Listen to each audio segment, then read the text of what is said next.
이게 문제예요, 지금. 그러면 이제 바리새인들의 역사를 좀 생각해 보면 돼요.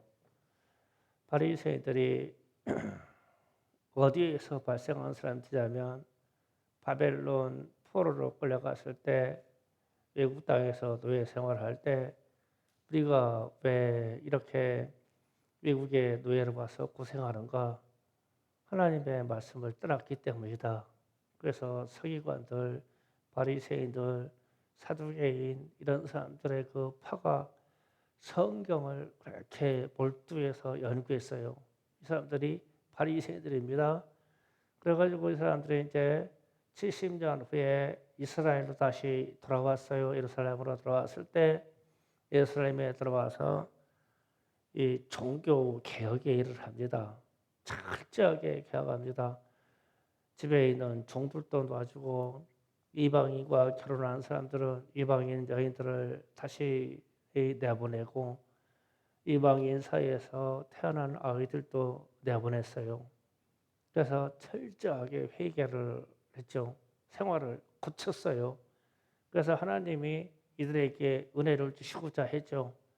그런데 이제 세월이 지나면서 조금 세월이 지나면서 이 사람들이 변질되기 시작했어요. 말씀을 잃은 것도 형식이고 예배를 드린 것도 형식이고 모든 것을 율법의 연구에 의해서 율법의 잣대로 판단하고 율법의 잣대로 사람을 고치는 거예요. 수리하는 겁니다. 이렇게 되다 보니까 이들이 예수님이 오실 당시에 하나님에 대해서 가장 잘 알고 있는 지식적으로 잘 알고 있는 부류가 바리새인들이에요. 사도 바울도 바리새파에 속했었다고 그래요. 그러면 지식이라는 뜻이에요. 이 지식을 가진 사람들이 도무지 못 받아들이는 게 예수예요. 하나님을 알고 있으면서 그러면서 이들은 본질적으로 하나님의 말씀도 많이 알고 기도도 잘해요. 그래서 길거리에서도 기도하고 시장 어귀에서도 기도하고 참 잘난 말도 기도하고 이렇게 기도도 잘해요. 그런데 주님이 이 사람들에게 갑자기 이렇게 하는 거예요. 그 사람들에게서 나갔던 귀신이 7 귀신을 데리고 들어왔다. 그래가지고 그 사람들에게서 귀신이 거하니라고 했을 때 지금 말씀 금방 헬라어로 쓰인 거 띄워봐요. 예, 자, 파로이 케오라는 말이라는 저 말은 체류하다라는 뜻이에요. 체류하다. 그런데 본문 말씀에서 45절에 거하니라는 말은 밑에 말이에요. 카토이 케오라는 말이에요. 정착하다라는 말입니다.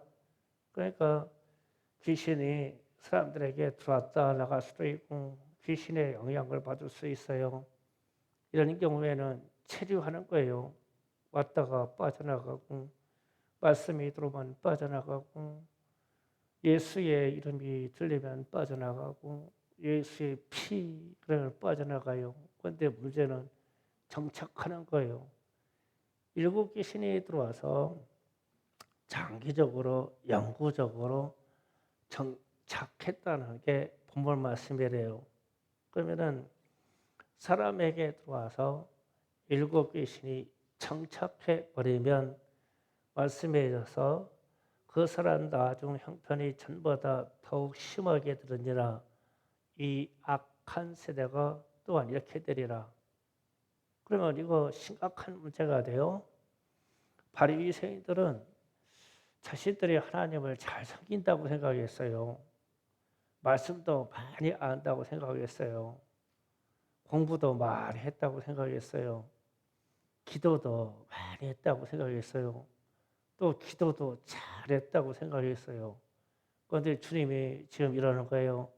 바리새인들과 서기관 너희들은 그렇게 너희들이 하나님의 말씀을 의존해서 너희 자신을 잘 수리하고 청소하고 다 고쳐놨을 때 귀신들이 따라갔다가 7 귀신이 들어와서 정착한다. 너희들에게 정착한다. 그러면은 심각해지는 거예요. 우리에게 이 귀신의 역사가 우리에게 들어와서 정착해서 집을 지어버리면 아주 심각해지는 거예요. 악한 세대가 되는 거예요.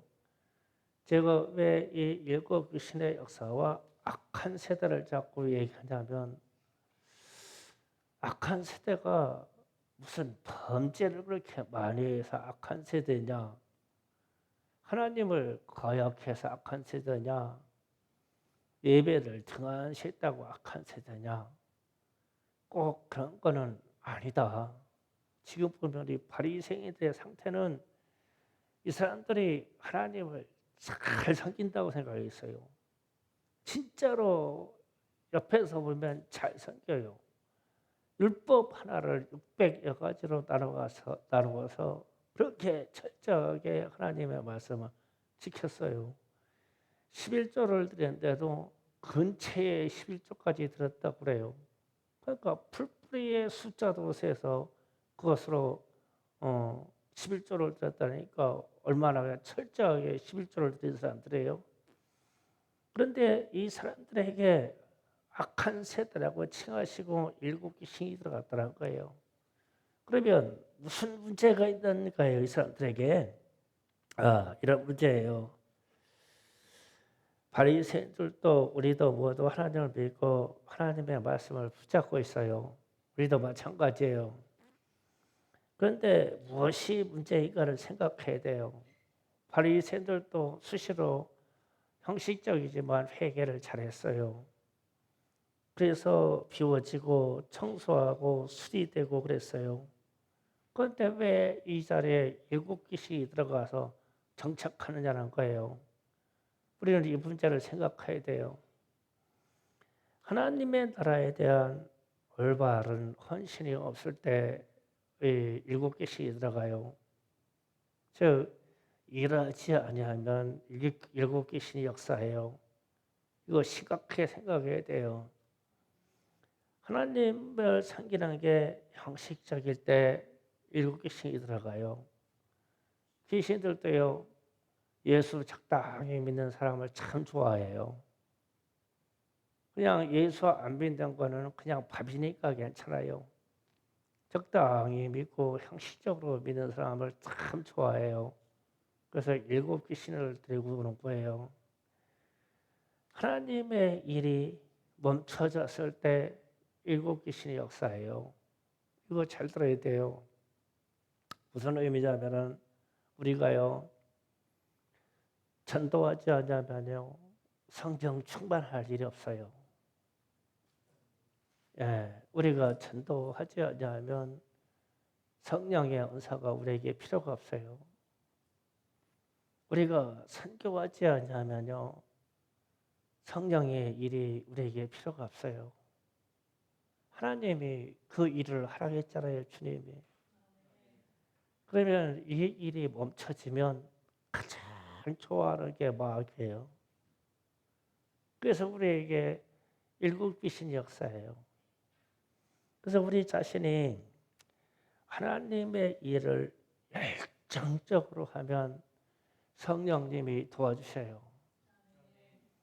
하나님의 일을 열정적으로 해야 성령이 내 안에서 역사해 주셔요.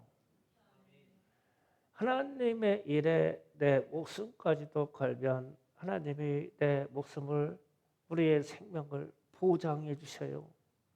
그게 하나님의 일이에요. 그래서 전도할 때 충만해지고 헌신할 때 충만해져요. 열정을 가질 때 충만해져요. 그런데 예수님 당시에 바리새인들이나 오늘날 그리스도인들이라고는 우리가 무슨 문제가 있냐면 이제는 적당히 하려고 그래요. 가급적이면은 안 섬기려고 그래요. 교회 섬기는 것을 안 섬기려고 그래요. 전도하는 것도요 안 하려고 그래요. 그러면 성령의 역사가 필요가 없어요. 전도하려고 하면요 귀신을 결박할 필요가 없어요. 전도하려고 하면요, 전도하면요, 귀신의 역사들이 드러나요. 그러면 전도할 때 귀신의 역사가 드러나기 때문에 명령하여 결박해야 돼요. 그래서 이 강한 자를 결박하고 그 집의 세간을 뺏어와야 돼요. 가장 큰 세간은 영혼입니다. 영혼. 영혼을 마귀의 지장에서 빼앗아와야 돼요. 그런데 이 일이 언제 일어나냐면 전도할 때 나타나는 일이에요. 이 일이 언제 나타나면 선교할 때 나타나는 일이에요. 그런데 본질적으로 이거를 안 하고 있으면 그냥 일곱 귀신이, 열 귀신이, 수만, 수천 귀신이 그냥 역사해요. 그래서 청소가 잘 돼 있어서 귀신들이 무진 좋아해요. 그러면 현대인의 교회에 귀신의 역사가 많습니다. 이상하게 많습니다. 제가 가장 요즘 묵상하면서 염려하는 것이 공중권세라는 거예요. 공중권세. 공중권세가 우리가 공중권세가 공중이 뭐 특별한 영역이 아니잖아요. 우리에게 있는 떠 있는 이렇게 공중이 있잖아요. 그런데 이 공중권세를 잡은 자가 마귀고 귀신이라고 하면 도대체 이 공중에서 무슨 일을 하는 거예요? 내 속에 들어오려고 달려가면서 무슨 일을 하는 걸까? 그런데 현대인들에게 공중권세는 핸드폰이야, 핸드폰. 아무리 봐도 이거예요. 이 핸드폰이 모든 정보가 어디서 들어와요? 공중에서 들어와요. 전파가. 전 세계에 있는 전파가 다 내 손안으로 다 들어가요. 공중권세가 다 들어와요. 이게 없으면요, 공중권세를 얻고 지식으로 얻을 일이 없어요. 자꾸만 그런 생각이 들어요. 그래서 제 자신도 핸드폰을 놓고 일하면요, 일할 때는 제가 핸드폰을 안 가지고 다녀요. 그럼 우리 목사님들이 세상 답답하다 하거든요. 연락해도 소용없어. 핸드폰 안. 그런데 일하면서 묵상하는 시간이 그렇게 깊어요. 진짜 깊어요. 생각도 깊고 기도하는 그 묵상도 깊고 그냥 조용조용하게 엽죽고 기도하는데 그것도 그렇게 깊이가 있고 좋아요. 그런데 이게 핸드폰만 내 손에 쥐어졌다 하면 파산이요. 공중권세가 막 그냥 막 우리의 영혼을 침해해버려. 우리 청소년들은 핸드폰 자유롭게 해주면 쟤들은 모든 게임 세계를 갖다 그냥 핸드폰에다 장착해버려. 공부 안 하여 거기다 빠지면 공부할 이유도 없어. 시간도 잘 가고 재미있어. 거기에 무슨 성령의 역사겠어요. 왜 이 이야기를 하려고 하냐면 주님은 우리에게 주님의 명령에 의해서 전도해라, 전도해라 이렇게 되어 있는데 이 핸드폰을 들고 거기에 빠져 있는 이상 전도할 영혼에 대해서 기도할 시간이 없어요.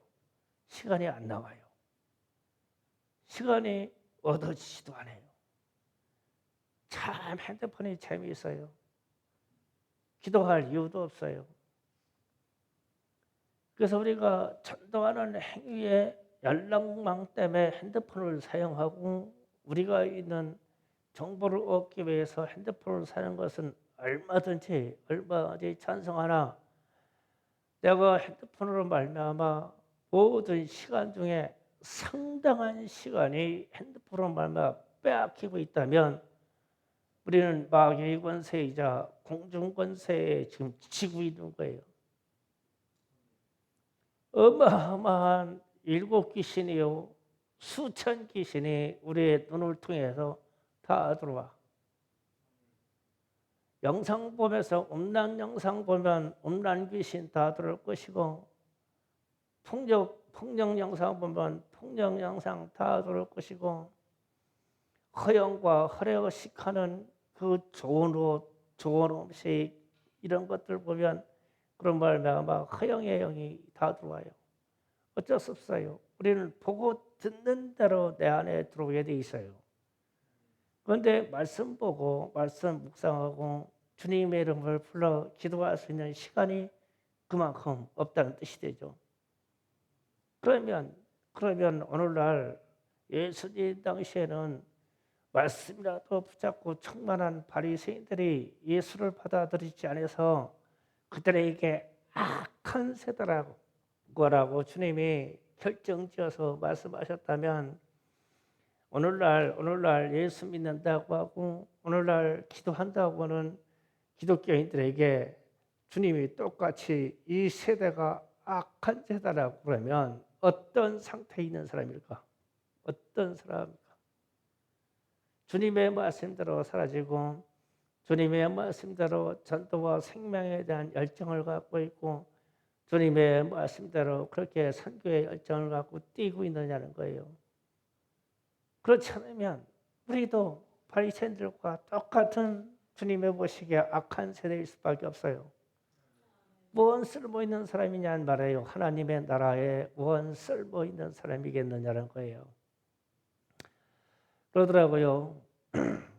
설련동 목사님이 부산 세계대교회 설련동 목사님이 거기 있는 장로님들하고 권사님들하고 전도하는데 100번 찾아가는 거는 예산 일이더라고요.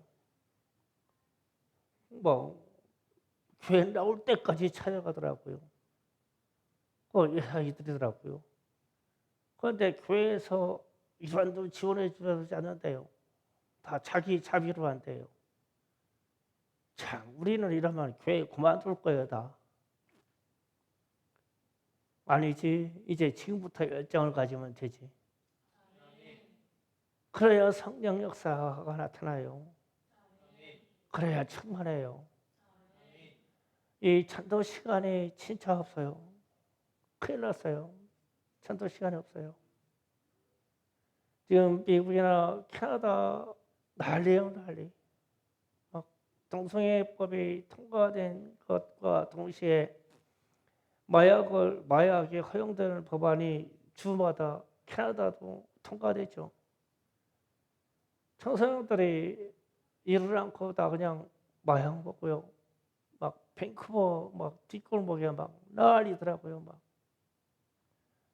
우리가 몇 년 전에 미국 샌프란시스코 가가지고 그 뒷골목 보고 막 기겁을 했지만 다 막 마약에 쳐가지고 막 길거리에서 그냥 다 자빠지고 자고 막 똥 싸고 막 오줌 싸고 그러고 있는데 마약 취해서 지금은 막 상상을 초월하더라고. 캐나다까지 마약을 허용하는 바람에 캐나다 밴쿠버 시내 뒷골목에 막 그냥 마약으로 막 취한 청소년들이 막 그냥 널브러져 있어. 일 안 해요. 일할지도 몰라. 일 시켜도 일에 기능이 안 나와. 마약에 취해서. 그런데 그런 법을 허용을 해놓고 나가지고는 대책이 없어. 그냥 놔둬. 그렇게 죽어가는 거예요. 그 사람의 영혼이. 그런데 우리나라도 동성애 입법하려고 하고 이 법무부에서 마약과 전쟁 선포하니까 일부 막 집단에서 막 난리 펴가지고 마약 사범을 한 명이라도 잡아들였어요. 이태원에서 사람 깔려 죽었다고 막 특별법을 만들고 표지 있다는데 그래서 깔려 죽은 사람들이 누가 깔려 죽었어요? 마약 취했던 사람들이 깔려 죽은 거예요 다. 마약 먹고 그런 거 아니에요? 길거리에다가 막 마약 들어가냐 캔디 넣어가지고 막 나눠줘가지고 그거 다 빨아먹게 하니까 막 다 정신 떠가지고 막 뛰어버린 거예요. 막. 그래서 마약 사범을 잡아들여야 되는데 그걸 안 잡아들이고 그냥 넘어가. 이런 시대예요. 그러면 우리가 생각하는 거예요. 그럼 우리는 어떻게 살아야 되냐? 우리는 역설적으로 주님의 말씀대로 이 마지막 시간에 진짜 이 영혼 구원을 위해서 전도하지 않냐면 일곱 귀신 들려 있는 이 바리새인들과 똑같이 악한 세대가 되는 악한 세대. 세상이 악함으로 우리도 묻어서 악한 세대가 되어버리는 거예요. 일곱 귀신의 역사하는 것뿐만 아니라 더 많은 귀신의 역사들이 하는 악한 세대가 되어버리는 거죠. 그러면 우리가 생각해서 어찌할까 이게 진짜 어찌해야 될까? 우리가 우리 세대와 우리 청소년 세대와 더불어 어찌해야 될까 생각이 되는 거예요. 그러면 무엇을 하지 마라 해라 이게 아니라 무엇을 해야 돼요. 무엇을 해야 하지 말라고는 이게요. 꺾어져요. 사라져요. 그럼 뭘 해야 되냐는 거예요. 하나님의 일을 막 열정적으로 하는 거예요. 하나님의 일을. 이게 하나님의 일이라고 하면 막 쉼 없이 기도하고 쉼 없이 에너지를 쓰고 쉼 없이 생각해서 그 일을 하는 거예요. 그러면 이 일 쪽이 생각이 안 나겠죠. 그러면 그게 우리에게 주어진 대로 전도라고는 그런 매체로 우리를 하나님이 명령해 주셨단 말이에요. 이거를 해요, 막 열정적으로. 생명 구하는 일이 참 재미있죠. 그렇게 해주시기 바랍니다. 전도하셔야 돼요. 그냥 마을이 안 떨어진다고 안 해요. 막 그냥 사람만 보기만 하면 전도해야 돼요. 막 만나기만 하면 전도해야 돼요. 막 이 열정이 막 그래서 막 타올라야 돼요. 막 영혼 구원의 열정이 타올라야 돼요. 그래야만 우리가 이 악한 세대의 귀신의 역사를 뛰어넘어요. 거기에 성령을 채워주실 것이고요. 그래서 바리새인들이 왜 악한 세대라고 주님의 지칭을 받고 그렇게 험한 그러한 악평을 받았냐면 이들은 아무것도 안 해요. 왜냐하면 이미 성경에 바탕도 있고 기도도 꽤나 하고 옷도 좋은 옷을 입을 수 있고 이럴 필요가 없어요. 예수님을 받아들일 필요도 없고 괜찮아요. 오늘날 기독교인들이 그렇지 않나요? 괜찮아요. 살만해요. 교회 그냥 왔다 갔다만 해요. 좋은 자동차 가지고 있어요. 그냥 살만해요. 그런데 뭐가 빠졌어요? 하나님의 나라의 일에 대한 열정이 빠져버렸어요. 그러면 다 소용이 없어요. 그 속에 일곱 귀신 역사라는 거예요. 더 많은 귀신들의 역사가 나타난 거죠. 그래서 성령의 강렬한 역사만이 이 귀신들을 제압할 수 있는데 언제 성령이 나를 지지해 주셔서 나와 함께 하시냐고요. 하나님의 일을 할 때 성령이 지지해 주시죠. 하나님의 일을 할 때 내 안에서 역사해 주시죠. 하나님의 일을 할 때 내 영안을 열어서 귀신들의 움직임을 보여주시죠. 그러면 그때 나는 하나님의 일을 할 수 있고 강한 자를 결박할 수 있고 강한 자들에게 명령할 수 있죠. 그게 성령 충만한 사람들의 역사 아니에요?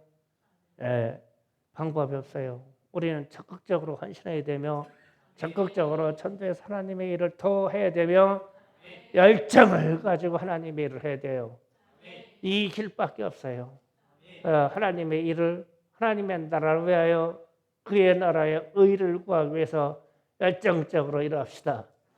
그러면 우리에게 성령으로 충만한 역사를 주실 것입니다. 기도 준비합니다.